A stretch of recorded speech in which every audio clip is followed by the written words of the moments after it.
तो गाळ जो मी माझ्या शेतात मध्ये पसरल्यानंतर माझं जे पीक होतं गेल्या वर्षी, एक तर माझ्याकडे मी कुठलीही खतं वापरत नाही, शेणखता व्यतिरिक्त आणि गोमूत्र त्याच्या व्यतिरिक्त दुसरं काही वापरत नाही. पण माझ्या पिकामध्ये तिथे माझी काही फार नाही शेती, 10-12 एकर आहे, पण त्याच्यामध्ये जवळजवळ दुप्पट झालेलं आहे. कारण हा इतका गाळ छान सकस आहे, त्यामुळे तुम्हाला वेगळी अशी खतं वापरावी लागत नाही त्याच्यामध्ये. आणि जितकं तुम्ही हे काढाल, एस्कवेशन कराल, रुंदीकरण, खोलीकरण, तितकं तुमचा पाण्याचा साठा वाढत जाईल.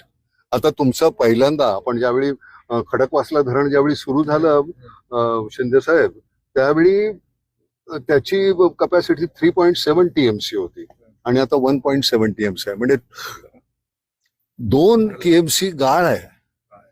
आता तो सातत्यानं तुम्हाला काढतच राहावं लागणार. बरं, गंमत कशी आहे, गाळ जितका झाला की मग एन्क्रोचमेंट आहे, आणि मग त्याच्यानंतर मग तुम्ही कुठलेही झेंडे लावणार, काही लावणार, काय मग असो, ते त्याच्याबद्दल न बोललेलं बरं. तर आपण त्या कुठल्याही गोष्टी होऊ नयेत याच्यासाठी सतत ते तितकंच त्याचं क्षेत्र वाढवत ठेवायचं आणि पाण्याचा साठा वाढवायचा.